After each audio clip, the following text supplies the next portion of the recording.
आदिवासी हा शब्द ऐकल्यावर डोळ्यासमोर काय येतं बरं? तर जंगल, नद्या, डोंगर, बरोबर ना? सस्टेनेबल लिव्हिंग हे आपण सारखं म्हणत असतोय. आजचं जग ग्लोबल वॉर्मिंग बद्दल बोलत असताना आदिवासी समाज हजारो वर्षांपासून निसर्गाचं संवर्धन करत कसा जगतोय हे तुम्हाला माहितीये का? निसर्गाशी नाळ जोडून जगणाऱ्या या समाजाचा वारसा आणि जीवनशैली लोकांपर्यंत पोहोचवणं ही काळाची गरज आहे.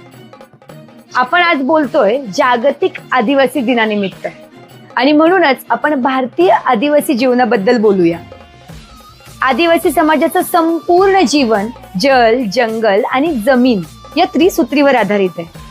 त्यांच्यासाठी निसर्ग हाच खरा देव आणि हीच सर्वात मोठी संपत्ती आहे.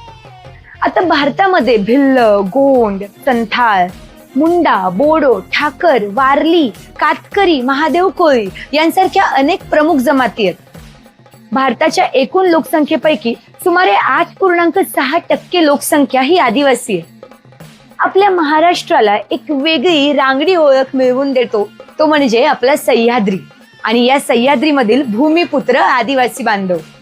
या आदिवासी समाजाची, आदिवासी बांधवांची एक अनोखी जीवनशैली आहे. महाराष्ट्रात प्रामुख्याने सह्याद्रीचा पट्टा म्हणजेच पालघर, ठाणे, नाशिक, नंदुरबार आणि विदर्भाचा पट्टा म्हणजेच गडचिरोली, चंद्रपूर, अमरावती, मेळघाट इथे आदिवासी समाज मोठ्या प्रमाणावर आढळतो. वाघबारस, गाव बांधणी आणि निसर्गाची पूजा करणारे विविध स्थानिक सण त्यांच्या जीवनशैलीतील साधेपणा दर्शवतात. आता जेव्हा आपण वारसा किंवा हेरिटेज हा शब्द उच्चारतो तेव्हा आपल्या डोळ्यासमोर अनेकदा फक्त ऐतिहासिक वास्तू किंवा जुने वाडे येतात, पण आपला खरा, जिवंत आणि स्पंदित वारसा जपलाय तो आपल्या आदिवासी बांधवांनी. आदिवासींचे सण आणि उत्सव हे एक पुस्तक जे लिहिलंय लेखक डॉक्टर गणेश देवी यांनी.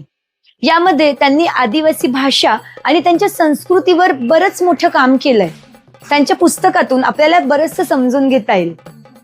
आपण ट्रेक कॅम्पर्स नेहमीच ट्रेकसाठी जातो, आपण डोंगर दऱ्यांमध्ये भटकंती करतो, परंतु सह्याद्री आणि आदिवासी यांचं समीकरण आपण समजून जर घेतलं ना तर आपली निसर्गाप्रती नाळ अजूनच घट्ट होईल.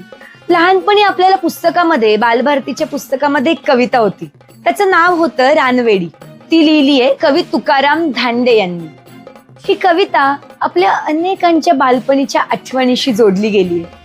यामध्ये निसर्ग आणि डोंगर दऱ्यात वाढणाऱ्या मुलांचं जीवन अतिशय सुंदरपणे मांडलंय.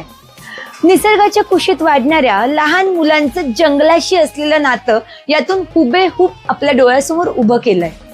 आता या कवितेतल्या काही ओळी मी